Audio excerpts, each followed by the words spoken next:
Yo, what's going on, everybody? Welcome to the Paddle Down Podcast. I am your host, Kirk Morris. Episode 7. It's been a few weeks. Actually, it's been a few months. I'm not going to lie. It's been a little while since I've done one of these shows. You could say I have a little bit of writer's block. I am part of the Heavy Hockey Network. Go to heavyhockey.com before I forget for all your Oilers, actually for all your AHL. I'm working on some stuff here right now. I'm going to talk primarily this is a goaltending podcast. I am for minor hockey goaltender. I have not played any pro whatsoever. I'm just a huge fan of goaltending. I played probably about 3 years. I think from age 11 to age 13. I think it was 2 years, 2.5. I can't remember. But a huge fan of goaltending as a whole. This year, it's been kind of crazy. I am an Oilers fan, as if everybody doesn't know. It's no big secret that I am an Oilers supporter. And the goaltending controversy there with Jack Campbell has been anything but just a roller coaster ride to sum it up. But today I wanted to talk about the rebuilds in this league, retooling, minor modifications, whatever you want to call it. I also have an interview with Heavy Hockey's own Jeff Aid. He's probably the biggest Buffalo Sabres fan I've ever met in my life. Like, the guy just absolutely bleeds blue, white, and gold. Like, he loves the Sabres. So we chat a lot about their prospects. We chat about their goaltending. Really good stuff. But like I said here, first off, I want to talk about the Oilers. And what a comeback streak here for Jack Campbell. He came in relief there for Stuart Skinner on this last road trip in Los Angeles. They went 3-1 on the last road trip, and that's what I would say is a damn good road trip. I know Anaheim and San Jose aren't the greatest challenges for this team, but Campbell getting back on that horse, he really has answered the bell. He's put the time in for the work. Stuart Skinner, nothing against him. I thought that Jay Woodcroft was overworking him there at one point. You could tell he was a little bit tired. He wasn't totally on point there as he usually is. Calm, cool, and collective. He was, especially in that Los Angeles game. I'm not pinning the loss entirely on him. I thought it was weird as a whole. That game was just bizarre as it was. The way that Woodcroft pulled him there, I don't think it was a mercy pull. I thought it was a wake-up call for the team. And it happens when you have a rookie goaltender like Stuart Skinner. You are going to stumble. There's no easy pass. You see it there this year there with Pyotr Kochetkov there with Carolina there. He stumbled there the other day too, and he basically took out his frustrations by smashing his stick there on the net. It happens, like you can only do so much. You can do only what you can do. But like I said there with Jack Campbell, I'm really stoked about him getting back on that horse. Like I said, went 3-0-0. Played awesome there in all 3 games. I thought he even played well there in that Los Angeles game. He that allowed goal there with they had to review it there. He snagged it out of the air there on Kempe. I was just like, holy smokes! Like you got to give him props for that. So hopefully here in the near future he gets more work than usual. But knowing Jay Woodcroft, he will probably try to balance out the two. But, he's getting better. Campbell's slowly getting better. He's getting into that rhythm. And I hope that he gets on a bit of a heater, especially after the All-Star break here. Yeah, we got about 2 weeks to go here before the All-Star break. So it's going to be an interesting ride. the next little while here for the Oilers, they got to take advantage. They got to make hay, and the sun is definitely shining. So I definitely think they have a huge chance to make some strides. And as far as just trying to get like what the Kraken are doing this year is unreal. And I heard Kevin Woodley there on Jason Gregor's show there today, and it's just a bit of an enigma. You know, like they seem to get the wins, but statistically wise, with their save percentage, it's absolutely crazy. Like it's sub 900 level, which is unheard of, especially with Martin Jones. Like, you can outscore your opponents, but your shooting percentage, I think Seattle's shooting percentage is like close to 13 or 14%, which is, it's in the stratosphere there for them because they're not defensively playing all that well. Mind you, they did shut out Boston here this last weekend, 4-0. I think or 3-0. Pardon me. I think that was the final score with Jones and net. So you're gonna have puck luck. I get it, but can they sustain that? I don't think so. So and we've seen Logan Thompson stumble there this weekend there too against the Oilers. I think he's in the running for the Calder Trophy for top rookie in the league. He has regressed a bit, like Stuart Skinner. You're gonna have stumble appearances, mind you. But he's been playing pretty darn awesome there as well as a whole for that team. In the absence of Robin Leonard. And for any of you that do not know, Robert Leonard this last weekend filed Chapter 7, I think it's Chapter 7 bankruptcy in the U.S. I guess he had a snake ranch that went under in Missouri. So, things you don't already know, you now know. But anyways, I wanted to talk about these rebuilds. You see the situation in Vancouver, and holy smokes, like it's unreal what's happening here. You want to talk about, I think Kevin Woodley described it as an ongoing tire fire, and it's pretty accurate. You know, with what happened there with Tanner Pearson, the hand surgeries, they deemed it week to week right off the hop, and he didn't even need surgery. They released to the public, and now he just had his third hand surgery, and they figured they're going to have do 2 more surgeries. So he's gone for the year. Jim Rutherford came forward there today and basically aired out as much as he could to the public with the doctors, and then proceeded to say, "Yep, we're not, going scorched earth. We're going to have to do major surgery on this team."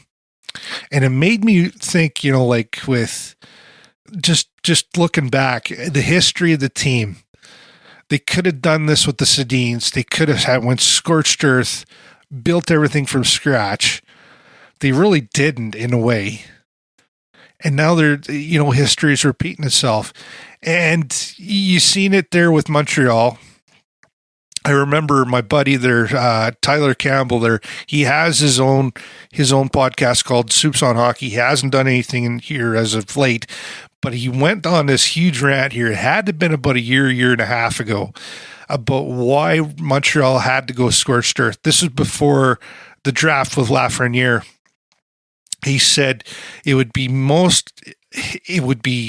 absolutely crucial to have a local guy as your face of your franchise, a number 1 draft pick. And they blew it. They blew it. Like Mark Bergevin at the time there, no, we're just going to kick the can down the road type of deal, and we're going to retool on the fly. Well, it didn't exactly work out the greatest for him. And you're seeing that in Vancouver now. It's like history repeating itself all over again.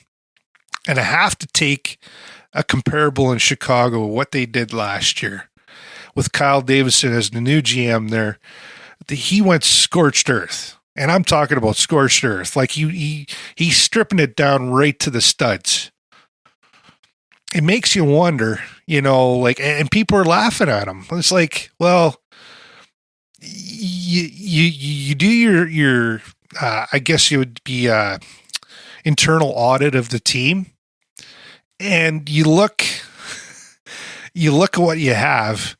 Like, they traded away Kirby Dach. They traded away Alex DeBrincat. Mind you, DeBrincat's qualifying offer for this upcoming year. He's going to be RFA, but his qualifying offer is $9 million. I don't think Davison wanted to pay $9 million for 1 year for a guy that he deemed expendable. So you take a look at Vancouver and what they did with re-signing JT Miller, and they kind of used that money for who they're going to lose now with Bo Horvat, and I think Bo Horvat's 4 times the player of JT Miller. He pretty much is the face of your franchise. He's the captain of the team, and you got to wonder just what they're thinking, what their line of reasoning behind all this. And now you've got all this drama with Tanner Pearson, and Jim Rutherford appeared before the media there today, and he just said, "Yeah, we're not gonna fully rebuild, but we're gonna do major surgery. We're gonna retool on the fly." Like, give your head a shake, man. Like, they're in dire straits, and I feel for Vancouver fans, man. Like, I thought Thatcher Demko was going to have his breakout year. He was going to win the Vezina, and it's been anything but, and I feel for Bruce Boudreau as well, because I seen him there on the bench there on the weekend. The camera panned to him there when he was looking out, just a blank desk there. And you got to feel for the guy, like just an absolute shambles of this franchise is being run. I hate to say it. And I'm not being an Oilers fan. I was front row and center for 10 years. It's called the Decade of Darkness. If you're not an Oilers fan, it was a decade of darkness, and management literally ruined this franchise. And I'm seeing it all over again in Vancouver. But now Jim Rutherford there, the president of hockey operations, wasn't even Patrick Allvin, who is the general manager of the Vancouver Canucks. Jim Rutherford wanted to clear the air, and I don't think he cleared it up one bit. If you want to tear the franchise down to the studs, I could see you keeping Elias Pettersson as a forward. I could see you keeping Quinn Hughes as a defenseman, and I could see you keeping Thatcher Demko as your franchise goaltender moving forward. That's it. Get rid of everybody else. I know, like I said there before, the re-signing of JT Miller basically gave that franchise an anchor right there alone, let alone the predecessor, the former GM, Jim Benning, trading for Oliver Ekman-Larsson. And now I think he's got about 6 years left on his deal. 6 or 7. I can't remember off the top of my head. I don't have the info in front of me, but man, oh man, you want to talk about bad contracts. And now, I wonder what they're going to do as a management group. Do you have to trade Bo Horvat at this juncture? You're going to wind up like with a Johnny Gaudreau situation, just like it happened there in Calgary last year. Trade them and get assets. Like, try to get a couple of first rounders. And this year is the year to do it. Like, the year to tank, especially for Vancouver, was this year, because you got a generational player who's a bona fide number 1 draft pick in Connor Bedard. Like, it's absolutely insane, man. Absolutely insane what they're doing there. It's just that we're just going to kick that can down the road here a little bit more. And it just, oh man, at least in Chicago, like I said, they're going scorched earth. It's going to be ugly here for the next 3 to 4 years at least, if not more. Jason Gregor there on TSN 1260 said minimum of 8 years. I don't think so. I think it'll be around about 4 to 5 when you do draft and develop your prospects. It's going to be a rough time. You see that, like I said, in San Jose. You're seeing that in, Philadelphia Flyers. I don't think they have an identity. there's another franchise that's just in complete disarray, and you bring in a coach like John Tortorella that demands performance, that demands effort each and every night on that ice. And it's just like, where's your identity as a team? Are you going to rebuild, or are you going to just, quote unquote, retool on the fly like everybody else? Yeah, it's just crazy, man. It's crazy. Anyways, I'm gonna leave here right now. I wanted to talk about, actually, you know what? I retract my previous statement. I want to talk briefly about the World Juniors. I saw them as a whole pretty much, and I gotta say, man, oh man, what a treat that was to watch, especially that Canadian team with Thomas Milic in the net. That kid better get drafted this year. I think he's going to be, I'm pretty sure he's going to get drafted because he got passed over the last 2 drafts. And then the other standout that really, caught me off guard was Slovakian goaltender Adam Gajan. And I think he's playing the USHL this year. I can't remember. I think it's the Green Bay Gamblers, if I'm not mistaken. One of the two there. I know that he was with Chippewa Steel there, but I'm pretty sure he was with Green Bay right now. I checked all the listings here for the mid-season scouting ranks, and I didn't see him anywhere, which I'm not surprised, because most goaltenders are, as they say, voodoo. Nobody likes ranking goaltenders, but keep your eye out for that kid, because he literally stood out. He saved Slovakia's bacon so many times. And Slovakia as a whole, that team there, man, that country there, they have a great hockey program. And I think, like, as long as they keep putting money into it, they're going to pump out excellent prospects from here to tomorrow. It just, that performance there against Canada for Adam Gajan was one for the record books, because Canada was literally on the ropes. They couldn't even make it. They could have gotten eliminated that game. It was pretty crazy. But anyways, I digress. I'm going to bring in HeavyHockey.com's own Jeff Aid. He's, like I said, he's a gigantic Sabres fan. I had a chance there to interview him here right before I recorded this little bit. And I hope you enjoy the interview. Thanks again for checking out this little podcast. I hope to be doing more. I won't. Let me retract that once again. I will be doing more here in the future, especially going down to the wire here for the trade deadline. I will be keeping tabs on the junior prospects, the junior draft eligible prospects for this season. I've already checked out the goaltending. There is some really, really good goaltenders in this draft here coming up here too. I will be speaking about in future shows. But anyways, I digress once again. I'm going to bring in Jeff Aid, Buffalo superfan. Thanks again for checking this out. And here we go. Well, Jeff, how's she going tonight, man? Pretty good. It's been a long day. I'm a little tired, but that's life. Kirk, how you doing? I'm hanging in there too, but it's been a long day for me there too. So first off, I want to talk about your team. You're from Edmonton, but you're not a fan of the Oilers.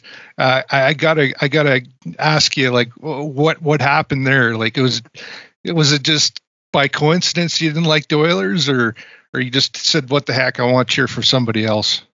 I get that question a lot, and honestly, the best way I can describe it is just longevity at this time and loyalty. It all started first because I got a bunch of family in Buffalo. When I was a kid, my mom's older sister, so like not just like any like friend of my mom's, like my mom's straight up sister, she married an American and she restarted her life in the States. So I was like 7 or 8, maybe, like elementary school at the time, and this was like the mid to late 90s, and back then they had a good team. They had like Dominic Hasek. They were going to the finals and foot in the crease, and Brett Hall and all that. And so they were a really good team back then. And it was kind of funny in a way because my aunt and my cousins out there, they were joking with my dad that like, oh, we're gonna brainwash him into a Buffalo fan. And they kind of did, I'm not going to lie, because I got just like shirts and jerseys and stuff dating back like 20, 25 years ago. And I don't know, I just kind of stuck by them. And I'd always tell my dad and my brothers, like, you know, just because I'm born here doesn't mean I'm required to cheer for the Oilers. And I don't know if I was just trying to stick it to my brother and my dad as a kid, but I will admit, when I was a kid, I used to be more like a Sabres East, like Oilers West in a way, like fans of double team. But the older I got, when I was like a teenager, I was like, no, one team, you know, and it really got to be a close, big deal in 2006, actually, because Buffalo lost in the Eastern Final. And all that playoff, everybody's like, what are you going to do if it's Buffalo and Edmonton in the finals? And I would say I'm going for Buffalo. I have to, you know what I mean? Like, so it kind of like in 2006, that was like the time where I had to like, I feel like pick a team in a way, because I almost had my dream Stanley Cup final, Sabres and Oilers. That would have been great. Nice. Yeah. So do you have an old school player there, like not recent, or I should say now, but back in the day, did you have a favorite player there that yeah, I like that guy, I want to root for that guy? A little bit. And it's funny you say back in the day, because like, sorry, I'm 35. So back in the day might not be too far, I guess. But like, I'm thinking like in the mid to late 90s, like that type, I guess, because I was a kid, and that's kind of I don't know. I started like my earliest memory with the Sabres, I guess, right? And I would have to say Dominik Hasek, even though I was never really a goalie. Like when I played, I was always a centerman, and Hasek just had that unique style, and he was just such a rare breed. You know what I mean? So I've always liked Hasek as a kid, and if I have to throw another one in there, I always liked Mike Peca as well. I like that Selke type of forward there, who kind of sometimes, you know, gets unsung in a way because he doesn't put up the flashy points, right? But Peca, that Selke candidate kind of thing, right? So Hasek and Peca, I would say like in the late 90s, those were my guys, you know. Right on.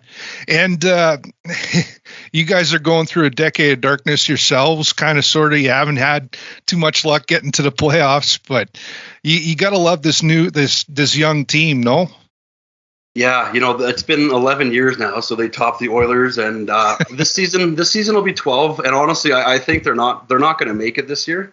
So I think it'll be 12 straight years. But I don't know if I'm just like kissing the ring too much, but I'm really a huge fan of GM Kevin Adams. And this is his third season now. And I just feel like the way Adams has just made the trades, like the Eichel trade, the Ristolainen trade, the Sam Reinhart trade, he's traded well, he's drafted well. And I just feel like he's just really stockpiled a lot of good prospects going forward for the future, you know. And the only knock I might have on Adams is sometimes he might be a little too patient and too like he's got to stick to the plan kind of thing, right? Like it depends on the situation, but it's okay to steer away from the plan a little tiny bit, right? So it's been, I feel like this year's been, I don't know, the way I kind of saw it being, because they weren't, I never saw them making the playoffs, but right now they're on pace for 86 points, which I feel like it's a step up from last year. And, you know, as long as they're playing competitive games later on in the season and the youth shows improvement, right? Because they're the youngest team in the league, and you want to show just the improvement for the future. Like, I don't think they want to,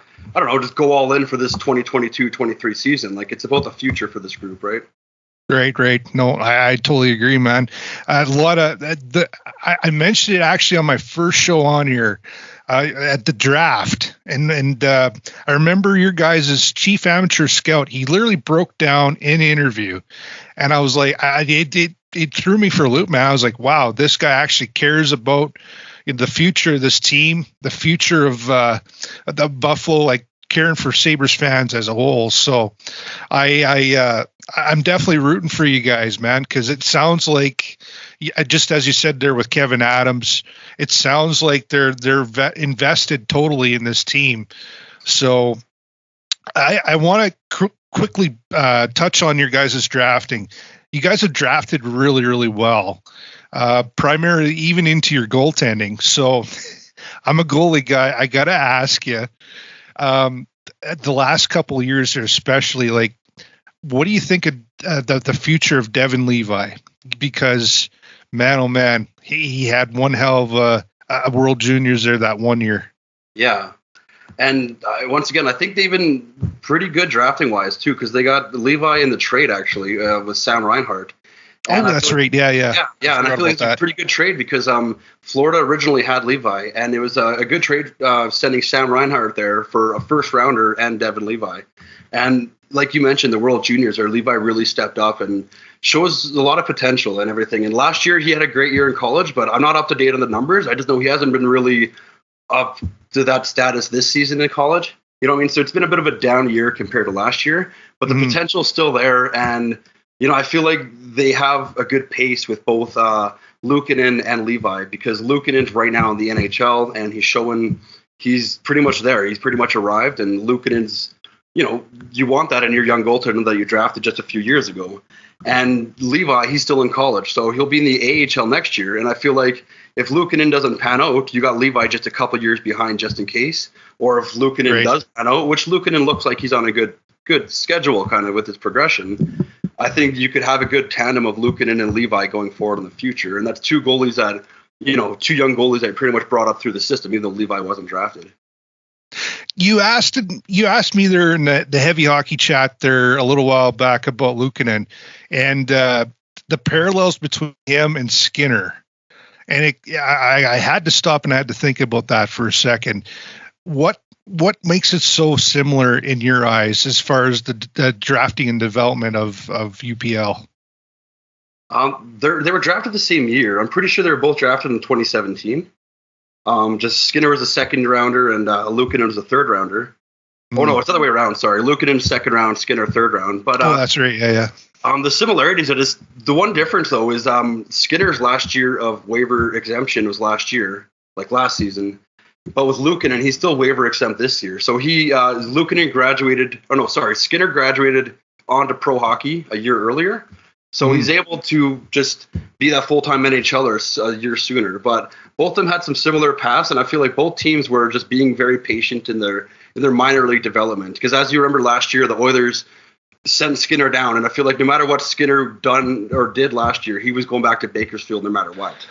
So they were really going to be patient and kind of sticking with that plan. And I feel like the Sabres were going to do that with Luukkonen this season until he kind of just took the reins and he's like, I'm not, this is my crease kind of thing, right? So the similarities are there, and I kind of have a little higher hope in Luukkonen in a way, but I think they're both going to be great goaltenders going forward, So they're the same age, they were drafted the same year, and both teams just being patient with them. And I hate to sound old school, but I think with goalies, you got to be patient sometimes, and a little extra AHL time doesn't always hurt, right? Yeah, well, the term is over-ripening there by our GM. They're, and it doesn't hurt at all. But I got to ask. Oh, there's one goaltender there that you guys have drafted, and he's still in college. And rumor has it, at least I heard on 32 Thoughts there with Elliot Freeman and Jeff Merrick, that Eric Portillo might go to free agency at the end of his college year. What's your thoughts on Eric Portillo doing that? I hate to say it, but I kind of understand in a way. Like, the Sabres have a log jam in the crease there. Like with Luukkonen right now and Levi right there as well. He probably sees that as just the big log jam that he's not going to be able to get the opportunity to get through. So it's a little disappointing because he had the success in Michigan last season, and maybe it's the type of team they had around him as well, because they had a pretty stacked team last year as well, right? Oh, so yeah.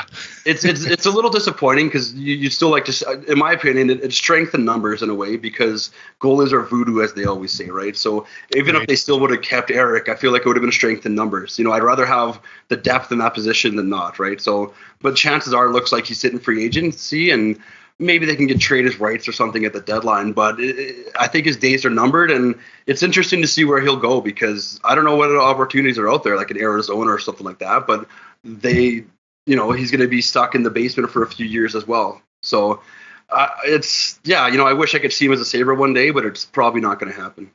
Oh, that's fair, man. That's fair. Like I totally agree. I think your guys' cupboard there for goaltenders is going to be stacked full, and I think he kind of views it as that as well. But I wanted to talk to you guys about your free agent signing there this last summer there with Eric Comrie. I know he got injured. What's the update on him? Is he still in Rochester there rehabbing, or what's happening here? No, he's back up with Buffalo, and the last, I'd say, week or so, they've been kind of running with a 3-goalie system. And it's always tough to juggle those because who's going to sit up in the press box and everything like that. And they've been just kind of juggling three goalies. And UPL played earlier today, but Comrie just played a few games ago, and he's been struggling. It's sad to see because I was hoping the best for him, and he started off okay well, like the Oiler game earlier in the season. I'm sure you remember. Yeah. But he's just kind of dropped off recently, and it sucks to see because he's somebody I was really pulling for. And I was actually, I was really excited when they signed him, I'm not going to lie, because he's been a career backup, and I feel like he did pretty good behind Hellebuck there, but he just never had the opportunity, especially when you're stuck behind somebody like Hellebuck, right? So the Sabres were going to give him the chance, the opportunity to be a starter, and it hasn't gone the greatest. Like, he's got a 4-8 record so far with the .833 save percentage.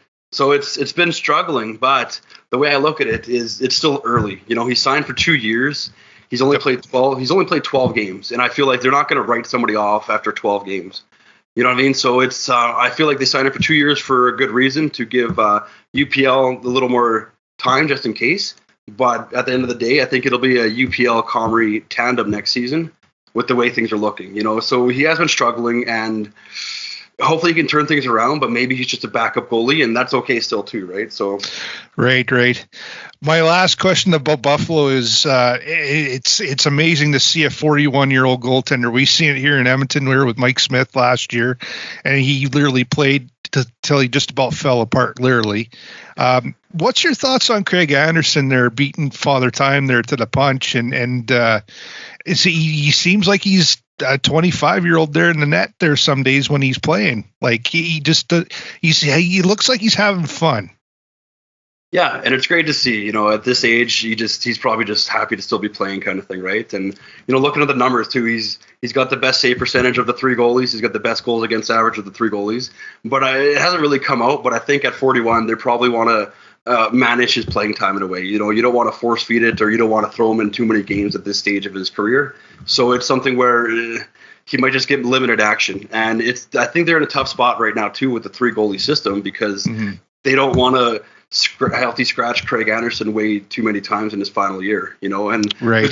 There's been a lot of talk on Sabres social media about, just why not waive Eric Comrie or waive Craig Anderson. And I feel like that's just, as much as hockey is a business sometimes, I feel like you still got to have a respect factor involved.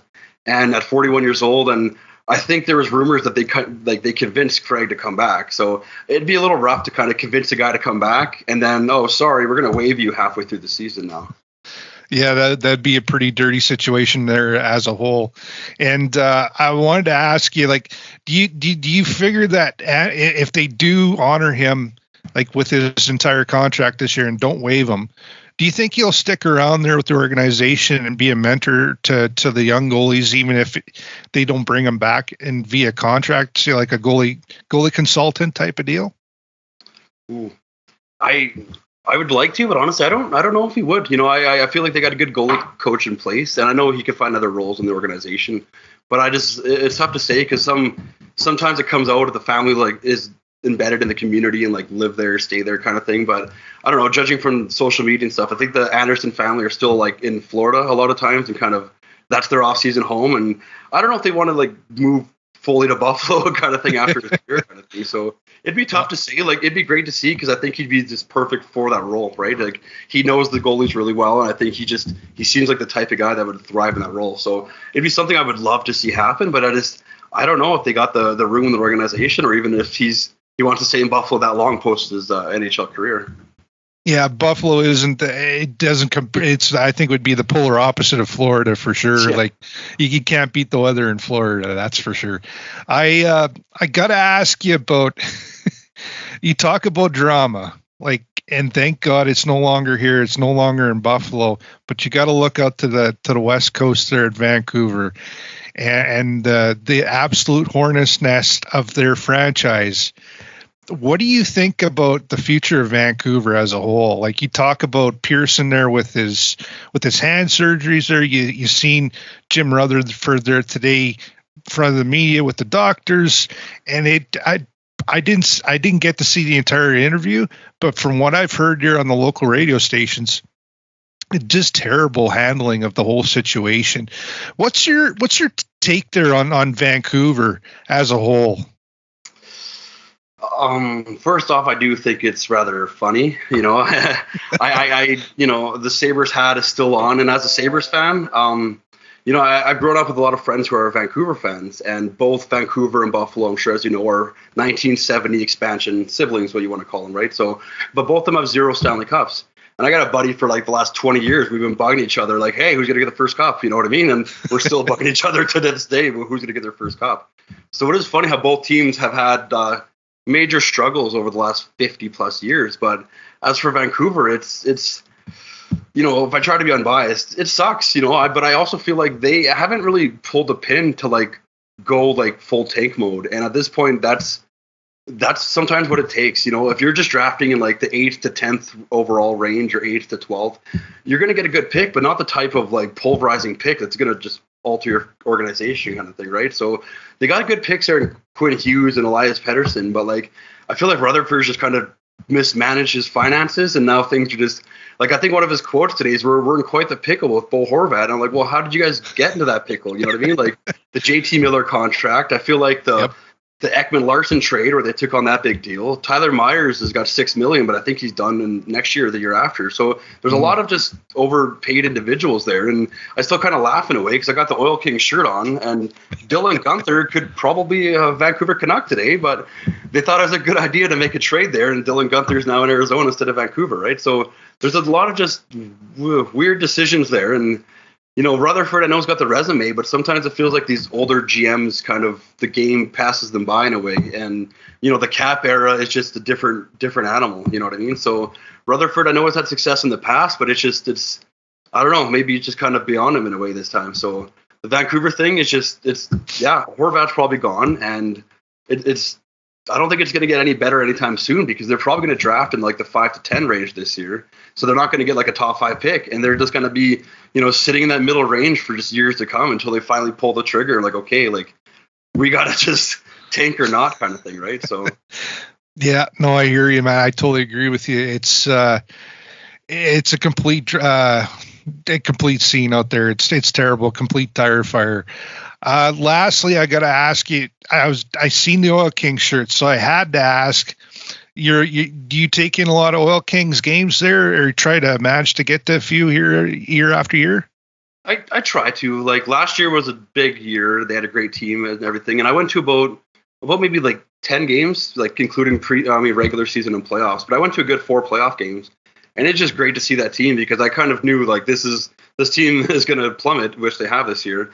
And this season, I've only been to 1 game, and it's I don't know, just sometimes finding the time. And every year I try to at least go to a handful of games at least, and it just depends on the year, what's going on in my life, I guess, to how much I'm following. But like last year, I did follow a lot because they had a stacked team there, and it's great to see just the type of like team they loaded up last year to get that WHL championship. And if Guenther was fully healthy, maybe they could have got the Memorial Cup there. But they had a great run, and it was still, I don't know, just fun to kind of watch them. Like as much as I don't like the Oilers, I will say I'm a big Oil Kings fan, and junior hockey is just a different breed. It's fun to like watch them just graduate onto pro hockey and see players like Dylan Guenther go on to the pro NHL and everything, and even guys in the AHL like Sourdiff. I don't know if you remember Sourdiff last year. He's down in Florida's AHL team this year, and there's a few guys just to try to check up on, right? So it's cool just to see them graduate and see the flows of junior. And they've had a really rough year, and I will say, like, it's expected they're going to drop, but, like, it seems like that's, like, a big drop they had this year. Like, they're dead last. They lost, like, 15 in a row, and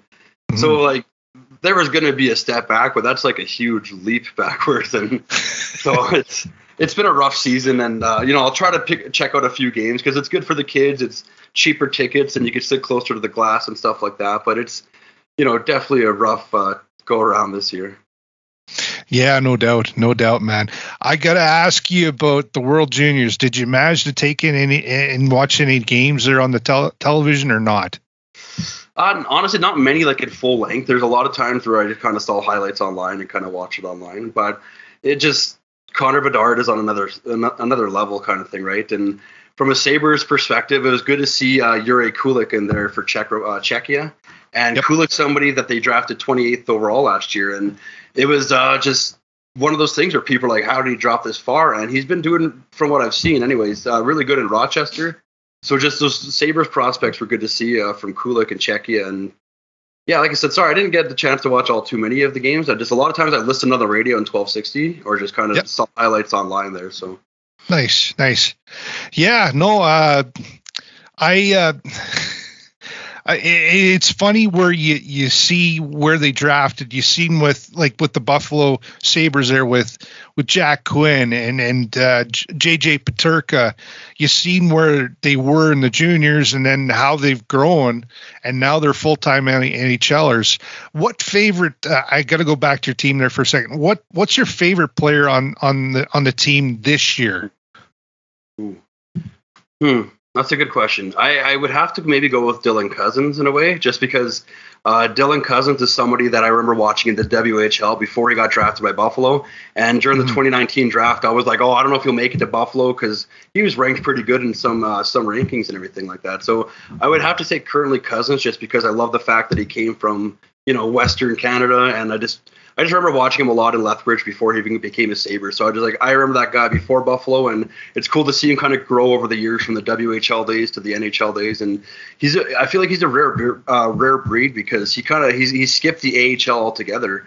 And I feel like you only usually see that in guys like Connor or like top draft picks, right? But for Dylan Cousins to just bypass the AHL altogether and not even play a single game down in Rochester, I feel like that just shows a lot of his hard work and just, he's the white horse, workhorse or the white horse, however they call it, right? And he's just, I gotta say, he's my favorite player, and just it's good to see just with the building blocks for the future, because with Tage Thompson as the number one center and Dylan Cousins as your number two center, I feel like I'm the type that I want to build down the middle and have a good center spine down the middle, right? And the only thing I do kind of wonder with is Cousins is an upcoming RFA, and I know the Sabres have a ton of cap space, but then you got to pay your prospects, and he's the type of guy I want to lock down long term, but then what's that dollar figure look like for Cousins? So yeah. I was just going to ask you that. Do you give him 7 by 8, or what do you figure is a fair price for a guy like him? See, there's two people I want to use as a comparison, only because just today Matt Boldy was signed for 7 years, $7 million, and those two were drafted in the same year, only 5 picks apart. So I feel like Matt Boldy could be a semi-good comparison. And the other comparison I want to use is Tage Thompson, only because Tage Thompson just got his extension last year, where he's at 7.14.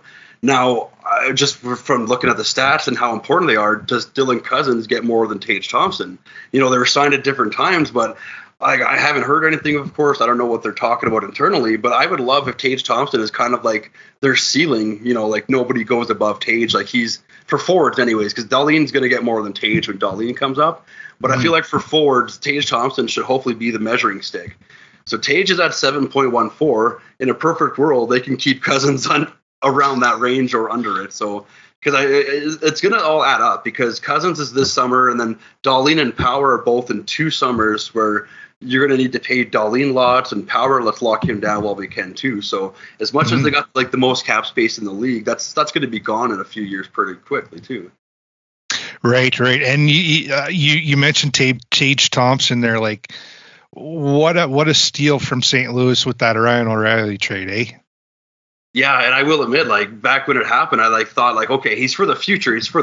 We get it. But then as years passed, I was kind of thinking, okay, so when's this going to happen with Tage? When's he going to break out? And last year was kind of his coming out season. And Coach Don Granato there, I feel like one of the big keys is he moved him to center. And his first few years as a Sabre, when he came over from St. Louis, Tage was playing right wing, and I don't know what kind of spark it meant, and I'm sure on the side Tage was trying to improve his skills and everything else as well. But it all happened. It seems like it happened around the time he became a centerman. So, you got that big body in the center of the ice. Maybe he just sees the ice differently, or he just gets out there a bit different. But he's been shooting the puck a lot better as well. So he's been working on a lot of things, it seems. So it's cool to see, because just not anybody saw it coming. The projections or just the way he was climbing and stuff. I think his career high was 15 points or something stupid. And then he just breaks out last year, and it doesn't seem like he's slowing down now. So I think that hopefully anyways, because anything can still happen, but that contract's gonna age pretty well. 7.14, it hasn't even kicked in yet too. We got to remember that. It doesn't even start till next year. So he's still only making 1.4 this year. So it's a great deal.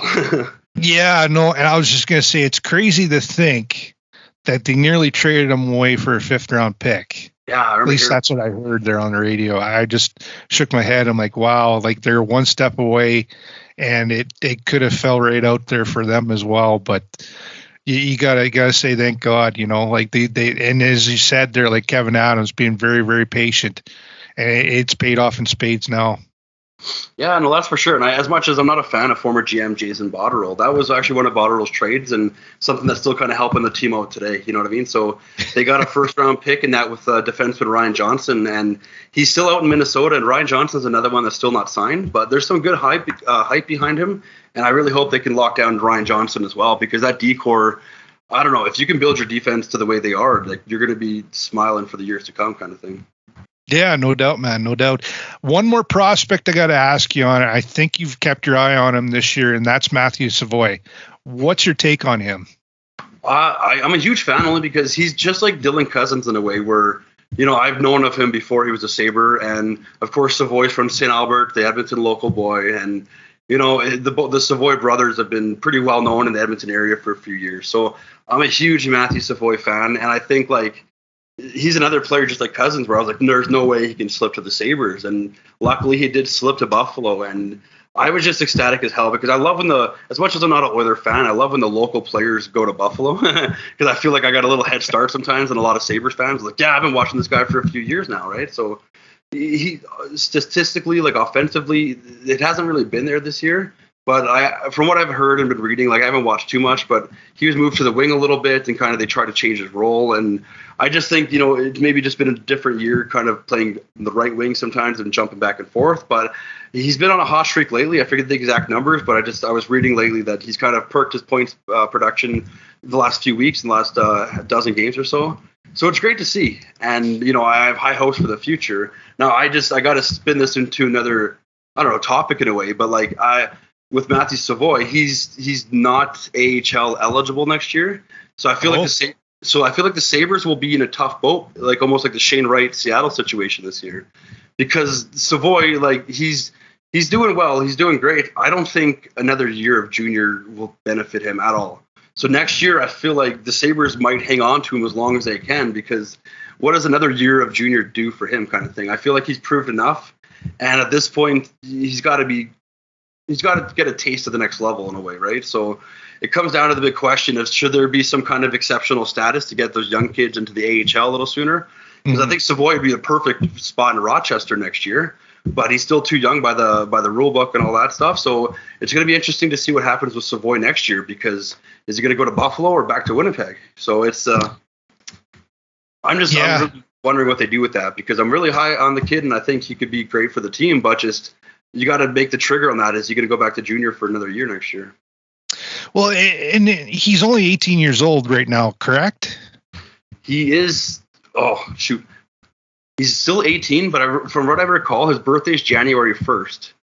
So it's a late birthday then. Yes, and that's why he wasn't AHL eligible, because I believe you got to turn 20 before the calendar year turns over. Oh, okay, I got you. That's why. Okay, yeah, it's kind of crazy there. Like you mentioned Shane Wright. You figured, with there's got to be a grandfathering in. You played so many junior years, you'd figure that you'd be good to go type of deal. But that's the agreement, I guess. The NHL and the AHL and the junior leagues have all got it prearranged. So yeah, it's kind of a kicker. You'd figure that they'd give him to Rochester ASAP there next year, but yeah, I guess he's not eligible. So I gotta ask you here before I let you go. Have you got anything on the works there for the Heavy Hockey Network, or anything in the future you figure?